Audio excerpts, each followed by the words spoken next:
Hello students, welcome back. Children, in the last lecture we have discussed the MCQs related to module number 1. In this lecture we'll focus on the MCQs for module number 2. Now children, module number 2 will actually consist of all the 5 chapters from chapter number 6 to 10. Okay, so here we go children, and while we discuss this MCQs, we need to understand one thing, that these are some sample MCQs which I am explaining to you.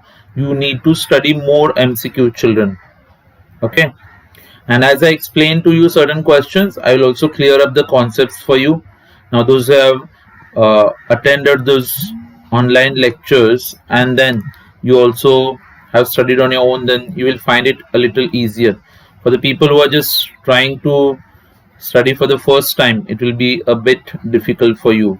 Okay, so here is the module number 2 children, and in that chapter number 6 that we had studied was aggregate demand and aggregate supply. Now aggregate demand and aggregate supply के ऊपर कुछ questions हैं यहाँ पे. The question number 1 children, the point where aggregate demand and aggregate supply curves intersect each other is called dash.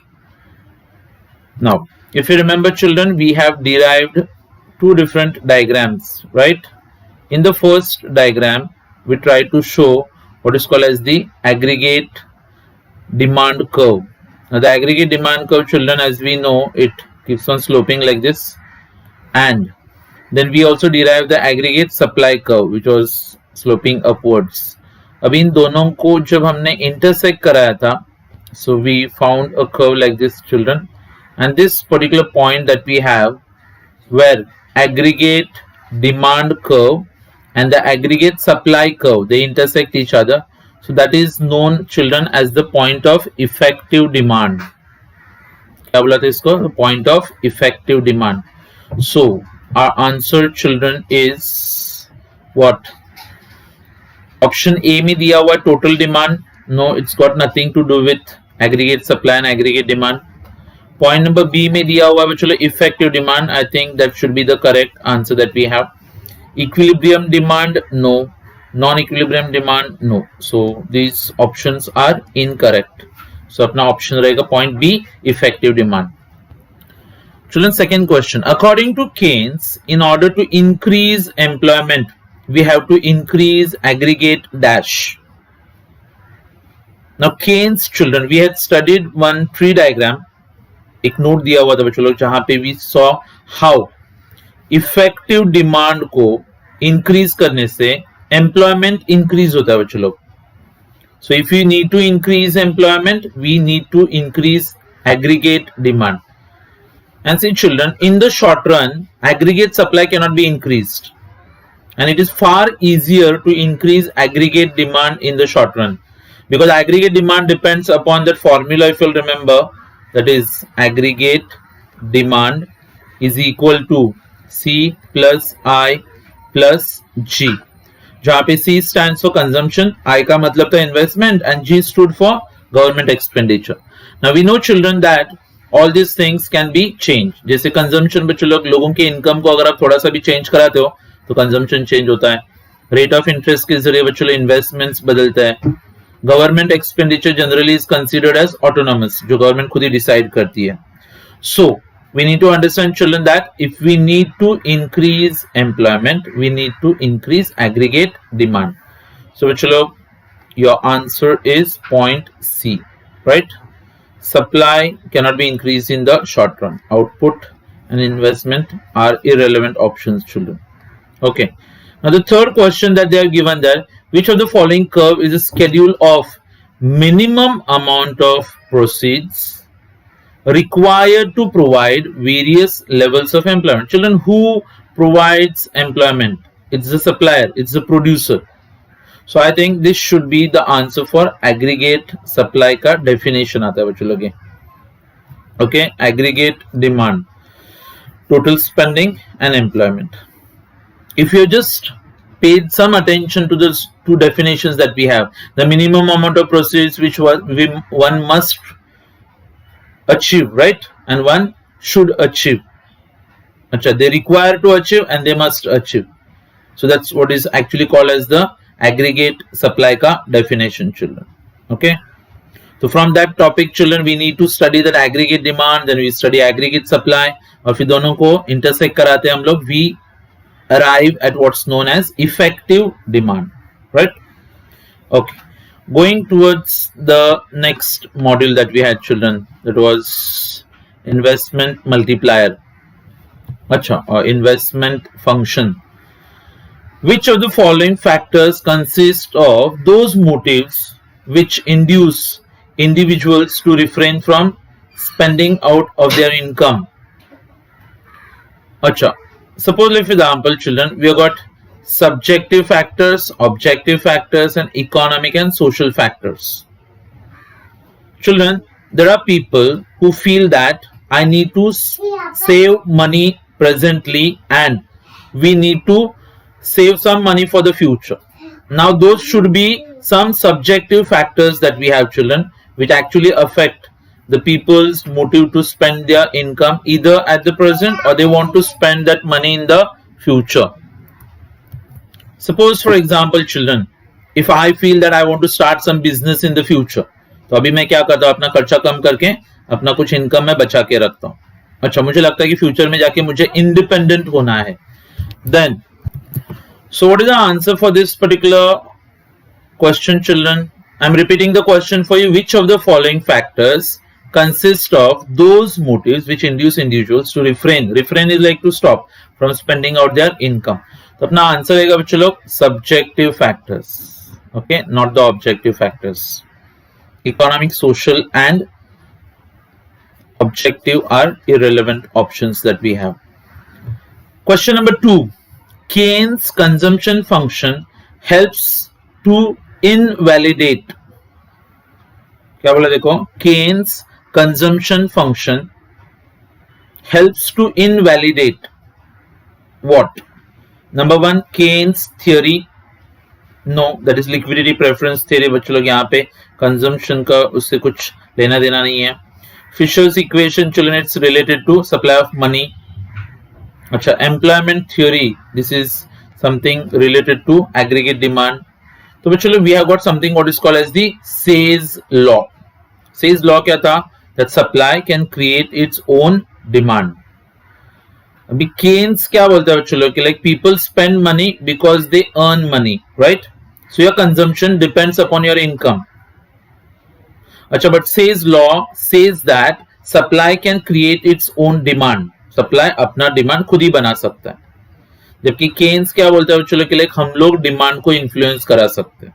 No, supply can create its own demand. So I think answer has to be point C here, children.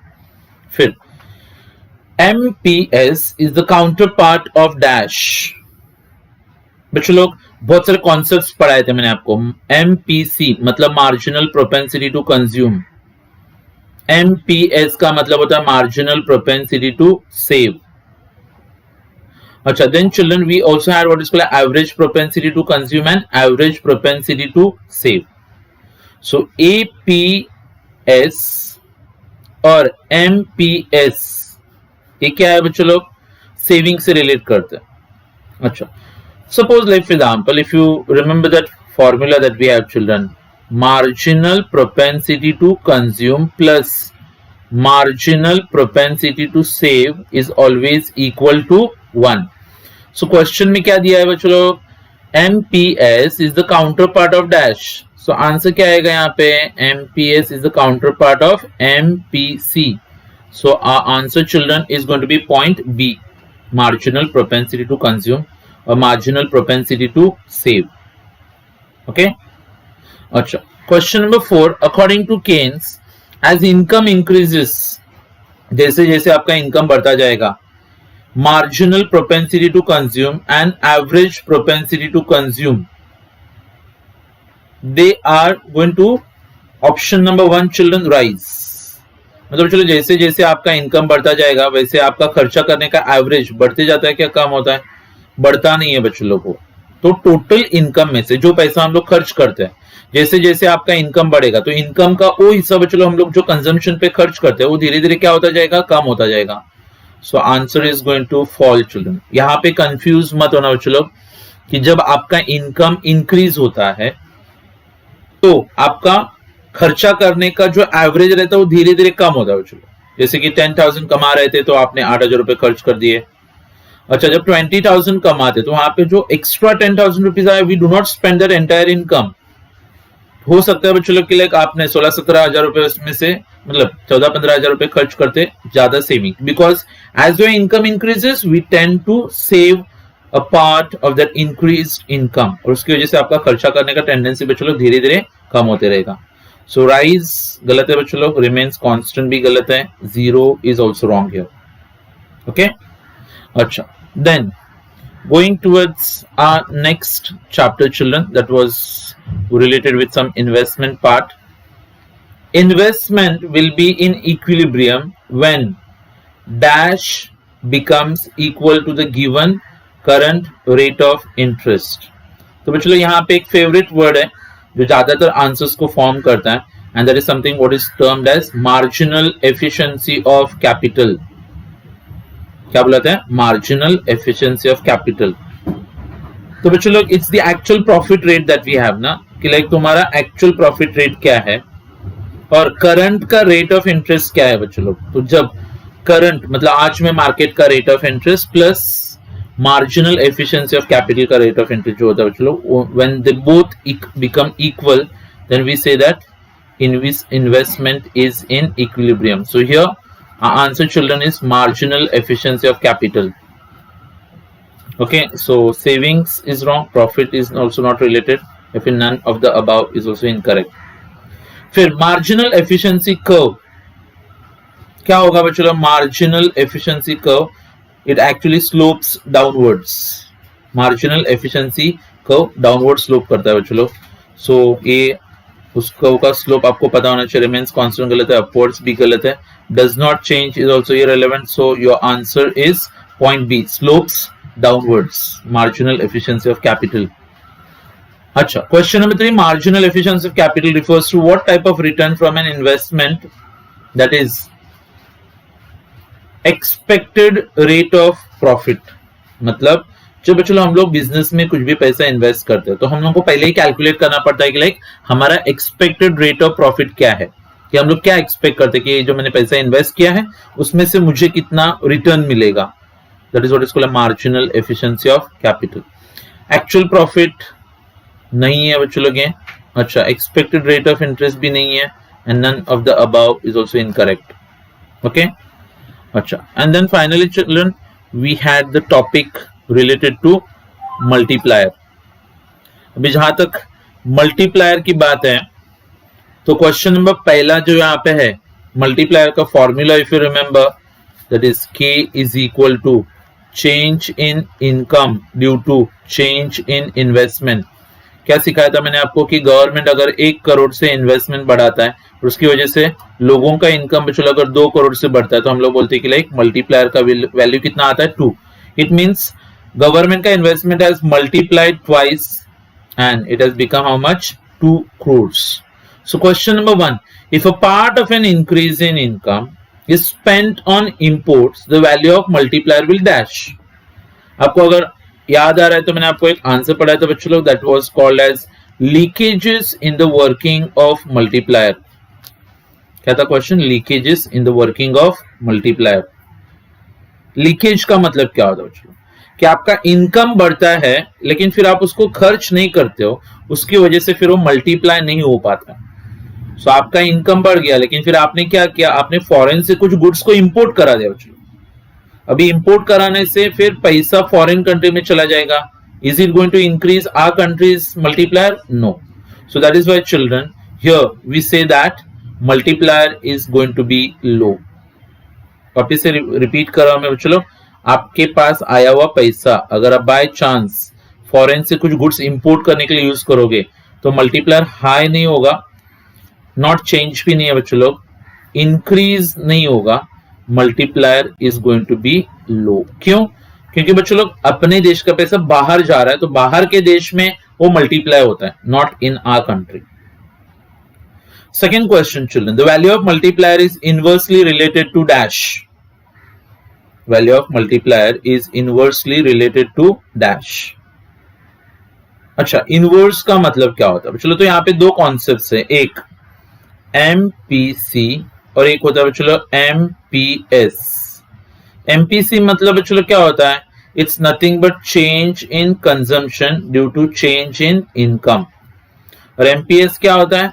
It's change in savings due to change in income, right? अच्छा, अभी ये खर्चा है आपका। MPC मतलब क्या होता है? खर्चा। और एमपीएस का मतलब क्या होता है? चलो सेविंग्स। तो आप सबको पता है कि आप जितना ज्यादा पैसा खर्च करोगे उतना ज्यादा मल्टीप्लायर ऑपरेट करेगा, राइट? लेकिन वहीं पे अगर आप पैसा बचा के रखोगे, अगर आप पैसा बचा के रखते हो तो फिर आपका मल्टीप्लायर काम करना बंद कर देगा। तो मैंने आपको ऑलरेडी सिखाया बच्चों लोग, higher the MPC higher the multiplier, मतलब जितना ज्यादा खर्च उतना ज्यादा मल्टीप्लायर।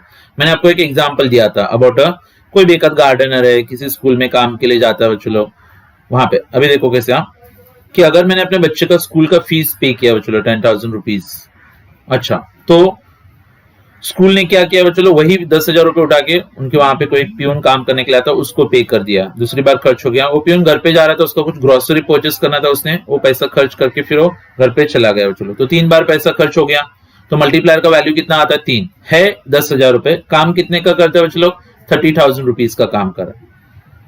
अच्छा, वहीं पे बच्चों लोग जो ग्रोसरी वाला है उसने अपने सप्लायर को वही 10,000 रुपए पे कर दिया, तो फिर आपको पता है यहाँ पे मल्टीप्लायर 4 हो जाता है। लेकिन वहीं पे वो जो 10,000 रुपए मैंने दिए स्कूल में और वो प्रिंसिपल ने अपने ड्रॉवर में रख दिए सपोज एग्जांपल के लिए, और उसको बाहर ही निकला, उसको खर्च ही नहीं किया बच्चों लोग, उसको वैसे ही रख दिया है, तो फिर मतलब क्या? पैसा सेव हो गया। फिर वो मल्टीप्लायर का वैल्यू क्या आता है? कम। So higher MPC means higher multiplier, lower MPC is lower multiplier. तो डायरेक्ट रिलेशनशिप आता है बच्चों बिटवीन एमपीसी एंड मल्टीप्लायर। लेकिन अगर एमपीएस की बात करते हो तो इट्स टॉकिंग अबाउट सेविंग्स ना, so it will be inversely related. And I already explained to you children, we had a formula if you remember, K is equal to 1 upon 1 minus MPC. This was the formula that I taught you. Okay? Or MPS, K is equal to 1 upon MPS. Okay? अभी formulas बता रहा हूं, जिन्होंने कोई भी lecture सुना हुआ नहीं है, आप लोगों को ये सब जादू दिखेगा, ये कैसे आया, वो कैसे आया, वो आपका जिम्मेदारी है। अगर अपने लेक्चर्स अटेंड किए रहेंगे फिर सुने रहेंगे तो आपको समझ में आएगा। Very important chapter that is multiplier. So what is the final answer children? कि inversely related to MPS. So option is point B. Question number 3, in what way the multiplier is related to MPS? तो अभी हमने देखा यहाँ पे चलो MPS से कैसे रिलेटेड होता है। डायरेक्टली रिलेटेड, गलत जवाब। ओके, नॉट रिलेटेड, गलत जवाब। तो इट्स द रेसिप्रोकल। ये जो हम लोग लिखते हैं ना, K is equal to 1 upon MPS, इसको बोलते हैं reciprocal of marginal propensity to consume is multiplier. So answer children is point B. Next question number 4. Now in the fourth question children, the theory of employment multiplier was developed by, and I told you, see children, generally we relate the name of J.M. Keynes, लेकिन ये theory develop किसने किया था? R.F. Khan, और आगे जाके उसको popularise कराया था जॉन माइनर केन्स ने, but it was originally developed by R.F. Khan. So this were the objectives related to chapter number 9, that is the theory of investment multiplier. Okay, फिर था बच्चों अपना chapter number 10, that was liquidity preference theory of interest. Okay, और वहां पे मैंने आपको कुछ 3 अलग अलग मोटिव्स पढ़ाए थे. If you remember, transaction motive था एक, दूसरा क्या था? प्रिकॉशन मोटिव, और तीसरा क्या होता है? Speculative motive. So why do people demand money? Either to carry out transaction, or they want to save it so that they can spend it in the future, or they want to make profit out of money. So people demand money for these 3 different motives. So question number 1 children, according to Keynes, interest is dash. बच्चों जैसे किसी भी commodity का price demand और supply मिलके तय करते हैं. In a similar way, if you remember, we had the supply of money curve, which is actually a straight line because it is determined by Reserve Bank of India and it's perfectly inelastic. अच्छा, liquidity preference curve children it's downward sloping, और ये दो curve जहां पे intersect कराते हैं उसको हम लोग क्या बुलाते हैं यहाँ पे, we call it as the rate of interest. So determined by the demand and supply of money. So answer is ready here children already. अच्छा, डिटरमाइंड बाय रियल फैक्टर, गलत जवाब. Determined by rate of inflation और rate of interest, not related. And determined by monetary authority. चलो, पहले जमाने में मतलब 1991 से पहले RBI used to determine the rate of interest, but presently rates of interest have been deregulated. That means RBI doesn't fix the rates of interest, they are left to the market. Market determine करता है, और market का मतलब होता है चलो demand and supply. Clear? अच्छा, question number 2, transaction motive of liquidity preference is dash. क्या बोला है? Transaction motive for liquidity preference is dash. मतलब आप ट्रांजैक्शन करने के लिए कितना पैसा डिमांड करते हो, ये किसके ऊपर डिपेंड करता है. यहां पे दिया बच्चों इंटरेस्ट इलास्टिक, गलत. बच्चों मैं कितना पैसा खर्च करता हूं, ये बैंक मुझे कितना रेट ऑफ इंटरेस्ट देती है उसके ऊपर डिपेंड नहीं करता है ना. अगर बैंक ज्यादा रेट ऑफ इंटरेस्ट देगी तो फिर मैं अपना खर्चे के लिए जो पैसा रखा उठा के बैंक में थोड़े ना रखूंगा, नहीं.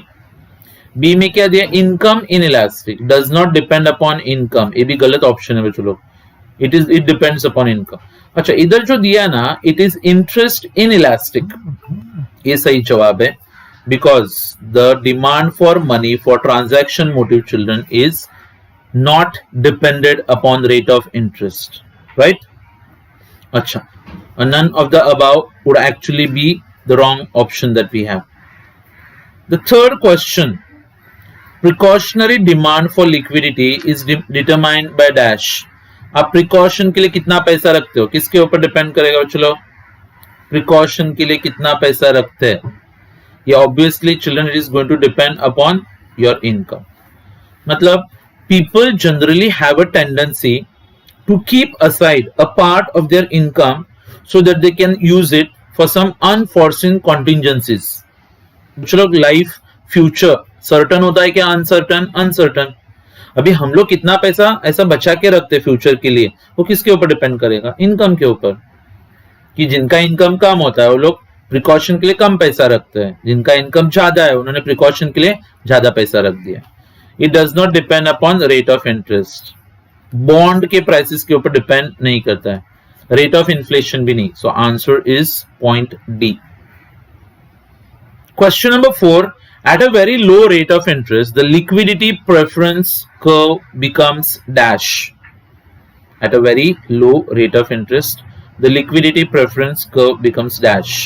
If you remember, I have taught you one concept children that is called as liquidity trap. Acha, demand for curve money children slopes downwards, right? But I told you that at a very low rate of interest, and what was that rate of interest children? Around 2%. Keynes के हिसाब से rate of interest never falls below 2%. तो यहाँ पे बच्चों आपका जो demand for curve है ना, मनी, डिमांड फॉर मनी का curve, that becomes perfectly elastic. So answer यहाँ पे आएगा बच्चों लोग, the demand curve for money becomes perfectly elastic. ये वाला जो पार्ट है ना बच्चों, जिसको मैंने लिक्विडिटी ट्रैप करके बोला था. बच्चों अगर बैंक आपको सिर्फ 1 या फिर 2% रेट ऑफ इंटरेस्ट पे करेगी, will you keep money in the bank? No. It is better that if you use it, या फिर आप उसको बॉन्ड्स और सिक्योरिटीज में इन्वेस्ट करोगे तो ज्यादा फायदा होगा आपको. Question number 5, the quantity of money supply is determined by dash. Market में कितना पैसा सप्लाई होता है, ये कौन डिसाइड करता है बच्चों लोग? Demand and supply of money, गलत जवाब. Capital markets, no. Money market, no. तो बचता क्या बच्चों लोग? Monetary authorities. और मॉनेटरी अथॉरिटीज में generally we have the Reserve Bank of India, and to a certain extent smaller currencies are also issued by the government of India. तो बच्चों government, monetary authorities, that is RBI, और फिर commercial banks, all they decide the money supplied in the market. Question number 6, when LP curve shifts downward. ध्यान से देखना है यहाँ पे बच्चों लोग कि like this is Y axis, this is X axis. अच्छा, तो बच्चों लोग अपना LP कर्व होता है, राइट, और this is the supply of money, this is demand for money, तो इसको हम लोग एलपी कर्व बोलते हैं, this is the money supply. तो क्या बोला, एलपी कर्व शिफ्ट्स डाउनवर्ड, मतलब आपका एलपी कर्व चलो डाउनवर्ड शिफ्ट होगा। तो इनिशियली वो चलो रेट ऑफ इंटरेस्ट इतना था, अभी नया वाला रेट ऑफ इंटरेस्ट इधर आता है, तो रेट ऑफ इंटरेस्ट पहले आर था, नया रेट ऑफ इंटरेस्ट कितना होगा R1, तो rate of interest is going to fall, मतलब रेट ऑफ लिक्विडिटी प्रेफरेंस का मतलब क्या होता है बच्चों, it's the demand for money. तो डिमांड फॉर मनी कम होने से मार्केट में रेट ऑफ, लोग पैसा डिमांड ही नहीं करे तो ऑटोमेटिकली रेट ऑफ इंटरेस्ट क्या होता है, कम होता है। राइज होने का सवाल नहीं है बच्चों लोग यहाँ पे, it will not remain constant and it can never become zero. Seventh वाला question, a rise in the interest rate can take place due to dash. Interest rate rise होने के पीछे बच्चों लोग दो रीजंस होते हैं, एक ये आपका एलपी कर्व, ये आपका मनी सप्लाई कर्व। अच्छा, तो एलपी कर्व अगर अपवर्ड शिफ्ट हो गया है, मतलब लिक्विडिटी प्रेफरेंस बढ़ गया, तो आपका रेट ऑफ इंटरेस्ट बढ़ सकता है। या फिर there could be one more reason ना, this was the demand for money, supply of money. अगर सप्लाई ऑफ मनी कर्व कम हो गया बच्चों लोग, तो भी रेट ऑफ इंटरेस्ट क्या होता है, बढ़ जाता है। मतलब या तो लिक्विडिटी प्रेफरेंस बढ़ना या फिर मनी सप्लाई कम होना। Let's see what the option. अच्छा, a downward shift in the LP curve, LP curve downward shift होने से बच्चों लोग इंटरेस्ट रेट बढ़ता नहीं है, कम हो जाता है। दूसरा, an upward shift in LP curve with no change in MS curve. ये देखो बच्चों लोग, आपका एलपी कर्व अपवर्ड शिफ्ट हो गया ना इधर यहाँ पे, और एमएस कर्व शिफ्ट नहीं हुआ है, तो आपका रेट ऑफ इंटरेस्ट बढ़ गया, मतलब पैसे का डिमांड बढ़ गया है, सप्लाई नहीं बढ़ा, तो चलो ऑटोमेटिकली रेट ऑफ इंटरेस्ट बढ़ जाएगा। ऑप्शन सी क्या है, an increase in MS with no change in LP, मतलब सप्लाई ऑफ मनी बढ़ने से, गलत जवाब है बच्चों लगे, और नन ऑफ द अबव, तो मुझे लगता है upward rise in the LP curve, right. So children, first two modules we have discussed, right. अच्छा, तो आज के ये जो 5 चैप्टर्स मैंने आपको बता दिए हैं, the first one chapter number 6 children, that is the theory of effective demand, aggregate demand और एग्रीगेट सप्लाई। उसके बाद में children we had the consumption function, क्या था, कंजम्पशन फंक्शन। उसके बाद में आता है फिर investment function, then we have the multiplier, that is investment multiplier. अच्छा, और फिर एक लास्ट में chapter number 9 children which is related to the theory of multiplier, और फिर 10th वाला liquidity preference theory of interest. Okay, आने वाले लेक्चर में children we will be covering chapter number 11 to chapter number 15, जो रहेगा अपना मॉड्यूल नंबर 3 से रिलेटेड एमसीक्यूज। फिर लास्ट लेक्चर में चलो मैं आपको बताऊंगा about the MCQs for chapter number 16 and chapter number 17 which are related to inflation. So that's all for today children, thank you very much, take care, keep studying if you really want to go to your TY without carrying any burden like KTs and all those things. Bye everyone, take care, see you in the next lecture.